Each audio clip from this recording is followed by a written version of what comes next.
Now you're seeing the U.S. Capitol, where just in the past couple of moments we have seen some members of Donald Trump's family arriving. We just saw daughter Ivanka Trump and her husband Jared Kushner and their children arrive for Donald Trump's inauguration, which will be happening in just over 2 hours. On your screen, you also see a helicopter. That will be Marine One. At least it's Marine One when the president is on board. I'm a little bit unclear exactly what it is called when a former president is on board. And that will be the case when we see Joe Biden and Jill Biden departing the Capitol after the swearing in of Donald Trump. Then he will be the former president. They will be leaving the Capitol grounds, headed to Joint Base Andrews, and flying on to California from there. So there's the shot of the U.S. Capitol, and now there's the Capital One Arena. Again, that is also a location here in Washington playing a role in part of our inauguration of the next president. That is where Donald Trump will be going after he is sworn in for an event that is standing in for what would have been the inaugural parade throughout Washington, but instead will now be kind of a new sort of event with some of the same parties taking place. We expect to see a lot of music. We also expect that Trump, who will then be the president, may sign some of those executive orders that he has promised he will be enacting today as among his first official acts on becoming president for a second term. So there is also another shot of the U.S. Capitol down Pennsylvania Avenue. That is the traditional parade route where we would have anticipated seeing Donald Trump travel between the Capitol and the White House. He may be driving along that route, but it won't be lined with the tens of thousands of people who ordinarily would have been out there to see him make that very traditional inaugural trip. It is very cold, so officials have told people to stay inside to observe these official proceedings from elsewhere and not gather in large numbers outside. Here in Washington, it is currently about 24 degrees, and it is not anticipated to be much warmer than that at noon, which is when Donald Trump will officially be the next president of the United States. We are still waiting on the Trumps to arrive here at the White House for their tea and coffee private gathering with President Joe Biden and Jill Biden. But we will continue to watch for Donald Trump and Melania Trump to make that trip over to the White House, their last, before they officially become president and first lady.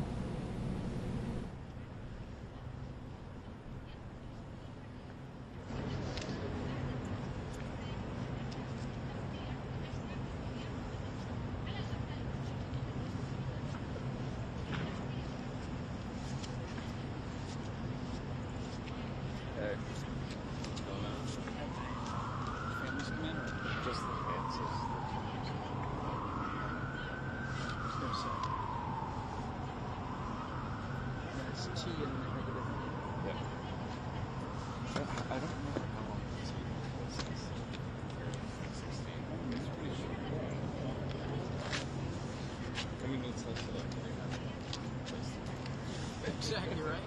They do. So yeah, 20 minutes worth of tea and snacks and then on the go. Yeah, well, that's going to be on the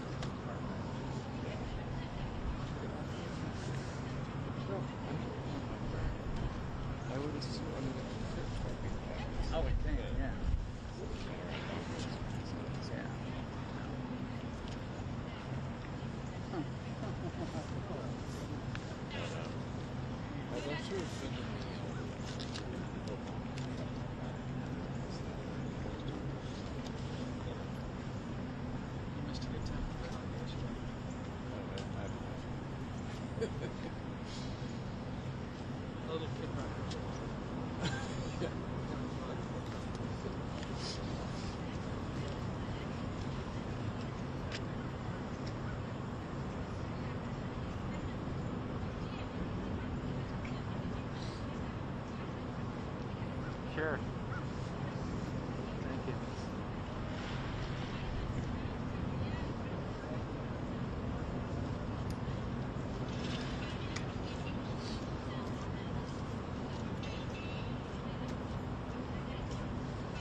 You're looking again at the White House, where we know that President-elect Donald Trump and his wife, Melania Trump, will shortly be arriving. Again, this is when they will be having their private meeting with President Joe Biden and First Lady Jill Biden, just the four of them, and it's part of that unofficial handover of power between an outgoing and incoming administration. It's not something that we saw happening 4 years ago when Donald Trump was leaving the White House and Joe Biden was coming into it, but it is something that we anticipate seeing today. As we wait for them to roll up, one important note to point out is we did see Vice President Kamala Harris and her husband, Second Gentleman Doug Emhoff, welcome incoming Vice President J.D. Vance and his wife, Usha Vance, just moments ago when they entered the White House.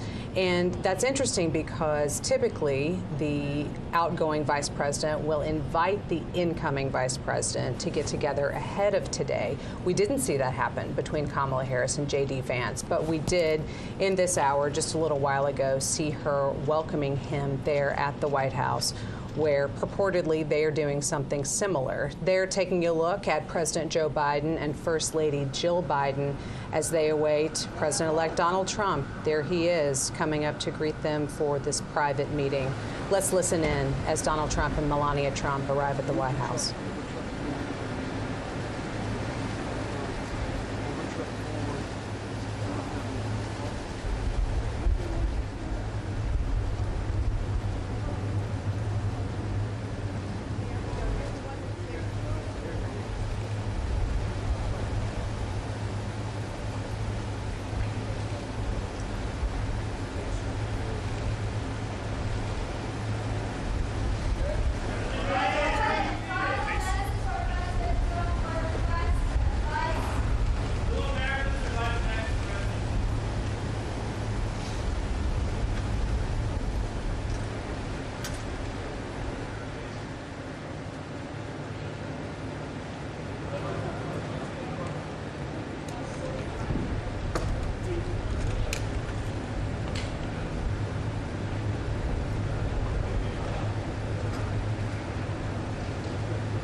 Ask them if they have house triangle now on that.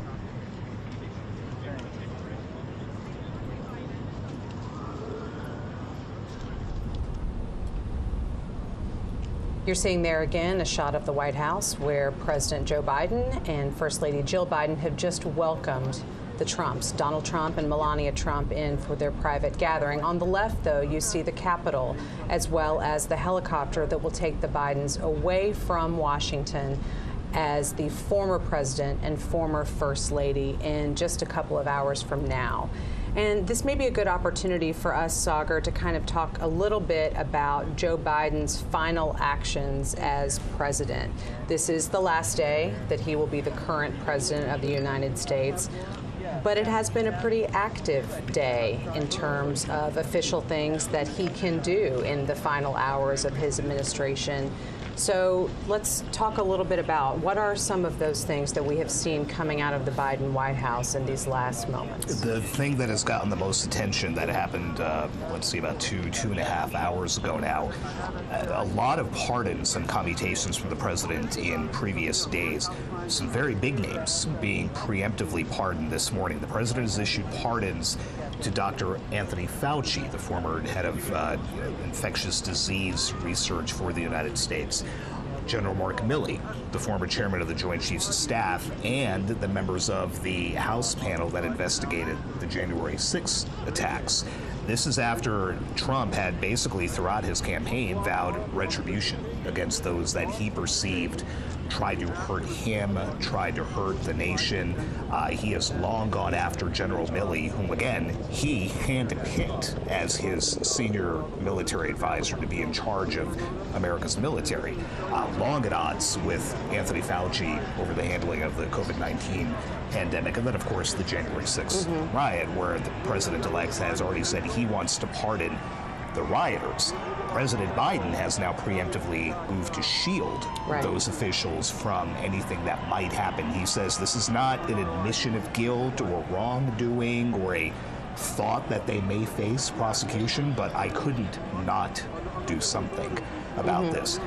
Both General Milley and Dr. Fauci have come out and said that they appreciate it, that they did not want to have to fight back against what someone, in this case Donald Trump, perceived as some type of slight.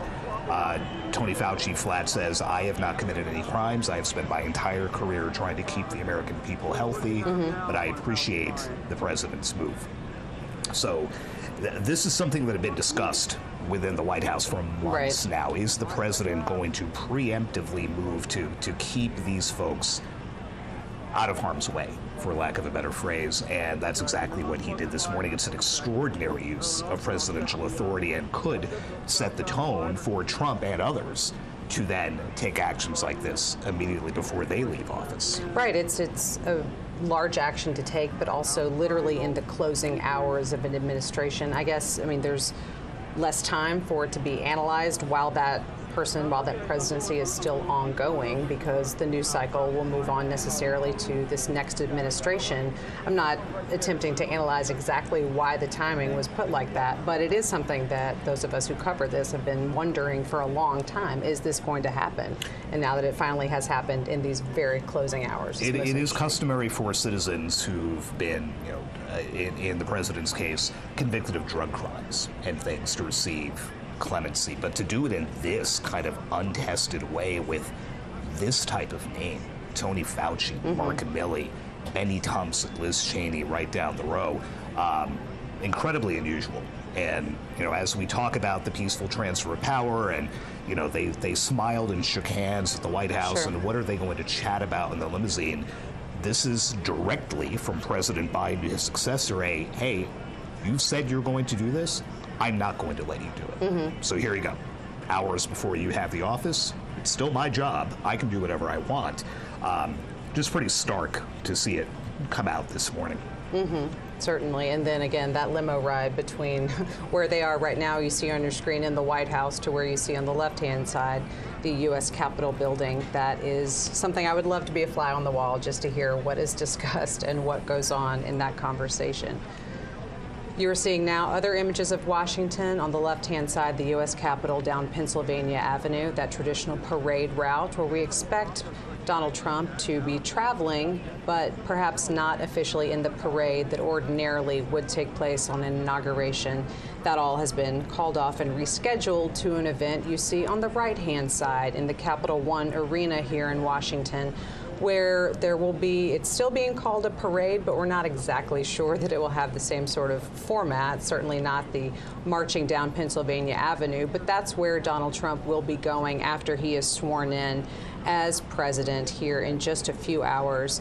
And we expect also to see him sign some of those executive orders that Sagar and I have been talking about, some actions that he can take as president and has promised to do, and said right there in Capital One Arena last night that he felt his supporters would be very pleased with the type of executive orders that he would be signing today.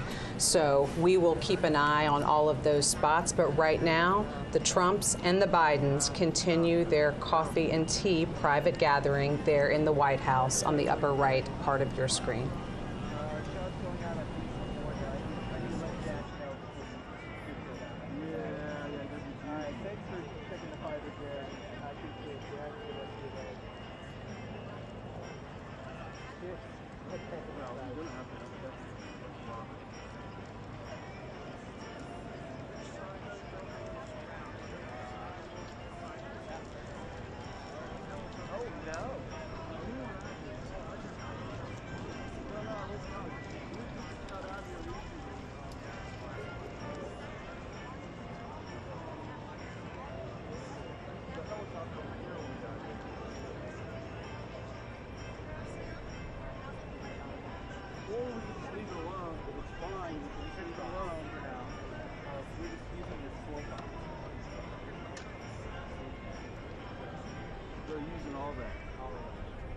Yeah, so what you do is you got a piece of tape. Okay. Okay, I have zip ties. Hold that there. I got actually we get it in there we go. This would be the safety job.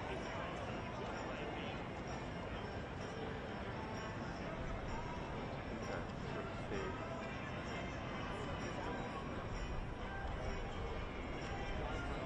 Alright, looks like coming straight out. Not like pinching off to the side or some shit like that. Okay, so you should be pretty good. You got some slack there. We're all good. Move this up close to your breathing. You can see this okay. I would have just a little bit. I can bring it down a little bit. Oh, it's fine. Yeah, it's not too far down. Yeah. Good. This is good.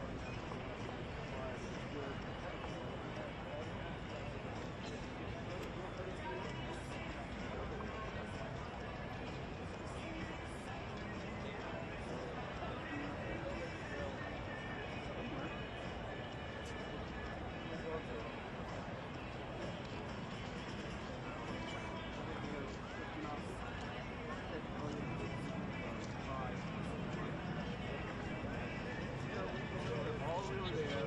We have 1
Bye.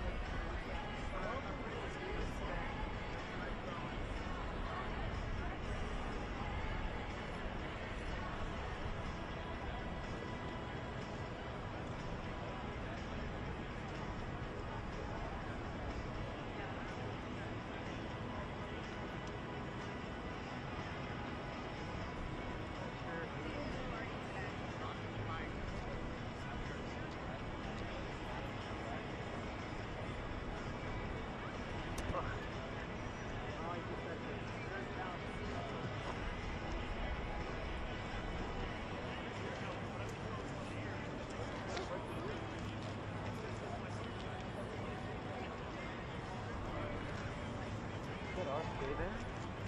There.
Ladies and gentlemen, former speakers of the House of Representatives, the Honorable Kevin McCarthy, the Honorable John Boehner, accompanied by Mrs. Debbie Boehner, the Honorable Newt Gingrich, accompanied by Ambassador Callista Gingrich, and Mrs. Heather Foley.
Have that arcane knowledge ready to go?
Party going to go separately, but they're going to go in the door into the windows right here. Yes. Spouses will go first. The second spouses will go Okay, first. so everybody will go in right here. Everybody's going to go, yeah, one car at a time. They'll fill up, leave, the next one comes up. Okay, very good. Not yet.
We're seeing now these first images of the people leaving the White House after these private meetings. That was just Second Gentleman Doug Emhoff and Usha Vance, J.D. Vance's wife. He's the incoming vice president, of course. And they are the first to be set up in the official limousines to be departing the White House, heading over to the U.S. Capitol for the swearing-in ceremony, which will be happening in just under 2 hours from now if we're sticking to the official schedule of events here in Washington. There you see one of 4 limousines now at least that are lined up there at the portico of the White House. We'll be taking Doug Emhoff and Usha Vance off to the U.S. Capitol. They are departing now. We expect next to see Vice President Kamala Harris and the incoming Vice President-elect J.D. Vance, exiting next and getting into their limousine to be taken off to the U.S. Capitol. Of course, J.D. Vance, here in just a little over an hour and a half from now, will be the Vice President of the United States, being sworn in by Supreme Court Associate Justice Brett Kavanaugh, one of his longtime friends, as we're all reading up on history of all of the characters involved with this Inauguration Day. They've known each other since their Yale Law School days, so there's a fun fact for you.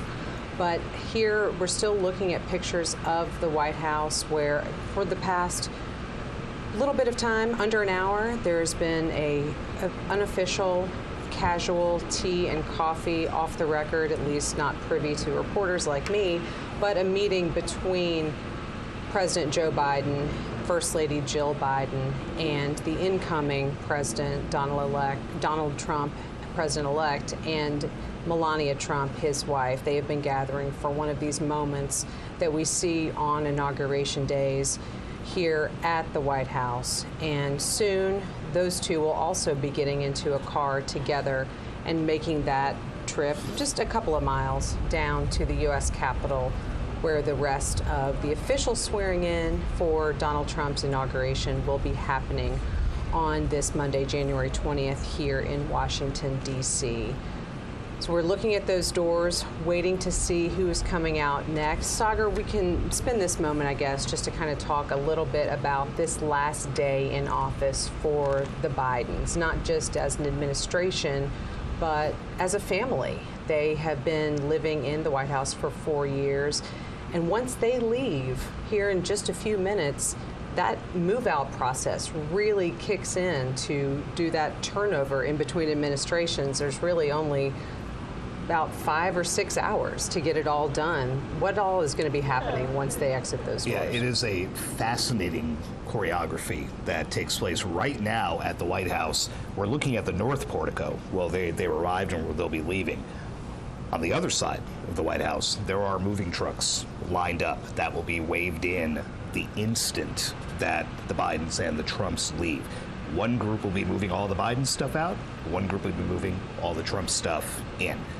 In between, stripping all the beds, shampooing the carpets, replacing what needs to be replaced. Linens, towels, whatever it might be. Closets stocked. The White House usher's office would have been in touch with the Trumps for the last few months about where certain things go, what are the favorite foods and snacks that we need to have in the various kitchens, in the residence, and elsewhere. We know all about Donald Trump and his penchant for Diet Cokes. You can rest assured that there is a lot of Diet Coke on hand, at least on the White House driveway right now. So, yeah, they've got about 4 or 5 hours of controlled chaos, as one former White House official put it, to get all the old First Family stuff out and make sure that when the new First Family comes in, they're good to go. They're not having to root through boxes like the rest of us when we move into a new place and, you know, where is that stuff for the kitchen, or where did we put the bike pump, whatever it is.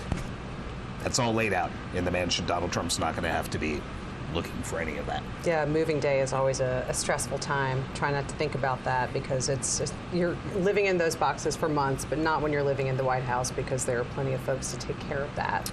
And then there's the personal part of just leaving where you've lived for 4 years, a place that in Joe Biden's case, he tried so hard for so long to get into, and now has to leave 4 years later. And on his, perhaps his final tweet under the @POTUS account on X, It's a selfie with the president and the first lady with a snow-covered rose garden behind them and the Oval Office just on the other side. One more selfie for the road. We love you, America. So you can almost picture them stepping out onto the colonnade on this horribly cold DC day to say, hey, let's take a quick selfie. I mean, I've done that, walking along that when we're out covering White House events. But for the president and first lady to get to do that one last time, because as you said, when those doors open again and they walk out, that's it. They're boarding what would be known as Marine One and heading out. And that is the end of the Biden presidency. Yeah, it's just so interesting to think about, what you were just mentioning about that personal side of things. What we're watching are all of these official events, and what we know always is part of the TikTok of a day, like Inauguration Day. There are set pieces. There are even specific times assigned to a lot of this, especially that noon time when it is according to the way that things are set out. It's not just we picked this time. It's like that is the official time. Now we're seeing those doors at the north portico of the White House open again. We see First Lady Jill Biden and incoming First Lady Melania Trump exiting and getting into their own limousine, where they will be taken over to the U.S. Capitol.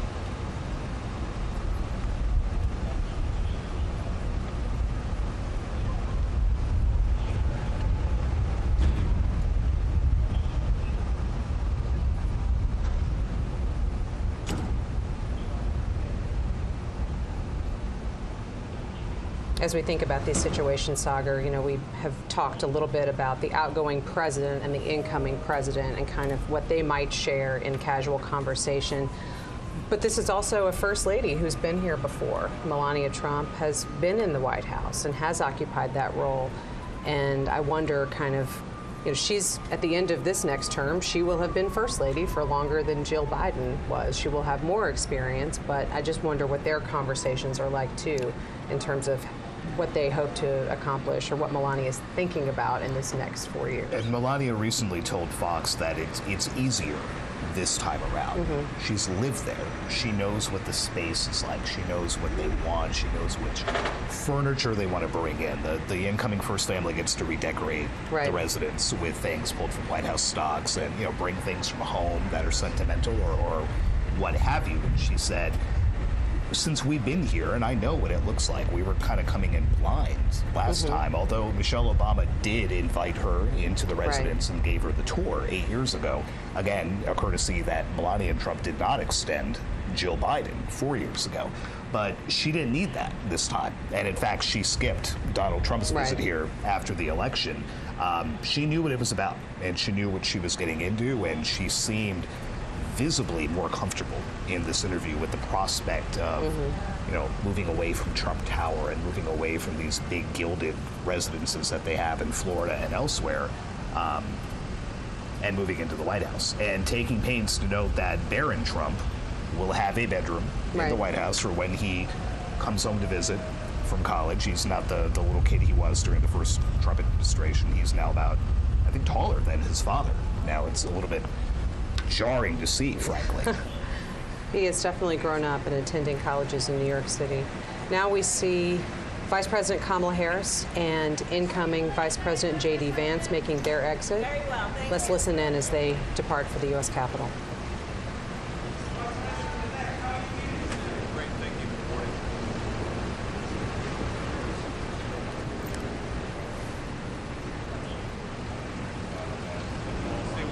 Thank you, sir.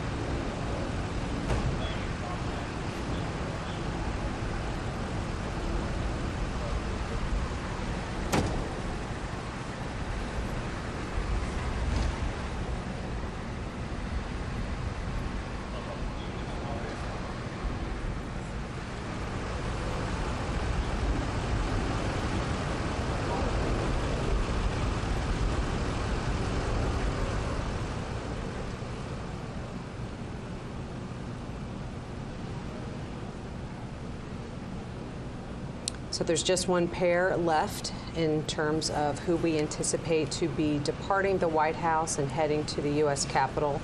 That will be President Joe Biden and President-elect Donald Trump. who will be getting into what you see there, that limousine that's pulling up here at the north portico of the White House to take them to the U.S. Capitol for Donald Trump's second inauguration. President Biden confirmed as President-elect Trump arrived this morning that he did in fact continue a tradition dating back to Ronald Reagan, now in 1989, of leaving his successor a handwritten note inside the Oval Office. There had been a little bit of question about whether that was going to happen. Donald Trump left Joe Biden a note. Remember, he did not concede the race, still has not conceded it, but he did leave Joe Biden a note. President Biden has refused to divulge what was in that, except he called it shockingly gracious. And Trump himself said that he spent a few days mulling over what to put in it. So President Biden's not saying what is in the note, but he is now the first president to receive a note from the person for whom he then had to write a note. We're full of presidential history and tidbits today, and that's absolutely. It's just one of those circumstances. That's another one that wasn't on the list for this morning, but there it is. Thank you for that. I guess I'm just a nerd, but I do really enjoy learning more about this presidential history. And this is one of those days where we all kind of get good reminders of a lot of different inauguration-related tidbits, particularly. So much rich history here. We would note that when the Trumps arrived, President Biden made it a point to say welcome home to Donald Trump as they approach. So I think the facial expressions will tell us something when they walk out those doors. A lot of smiles and handshakes on the way in, and now the reality of making that final walk out that door and that trip to Capitol Hill. It is kind of interesting to think about this in the context of what we just saw a few weeks ago with former President Jimmy Carter's funeral, where we had the current president and several former presidents and their wives in attendance, seated together, greeting each other kind of backstage before they all came out. And there's always a lot of armchair quarterbacking in terms of trying to figure out exactly what the mechanics are and if any of these folks get along. But as we know, there is the ex-president's club.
Yes. Yeah.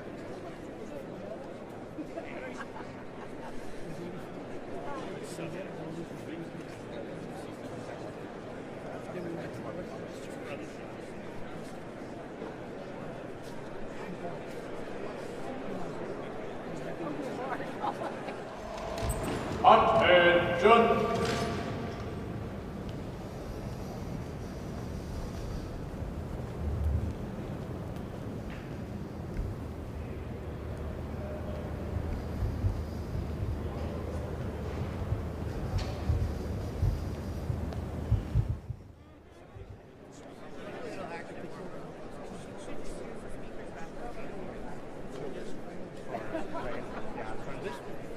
Just trying to catch her eye.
Presidential Inaugural Committee.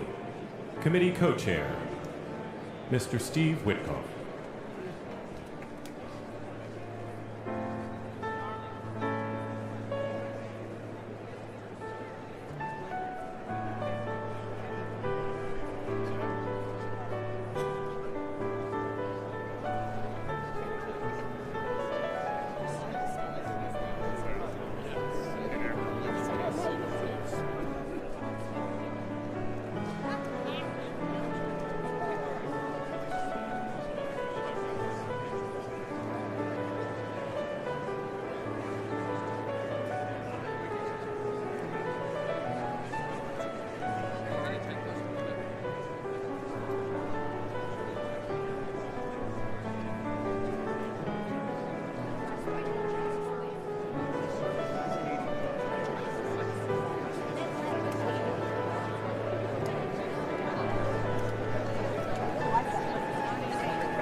Ladies and gentlemen, at this time, please take your seats.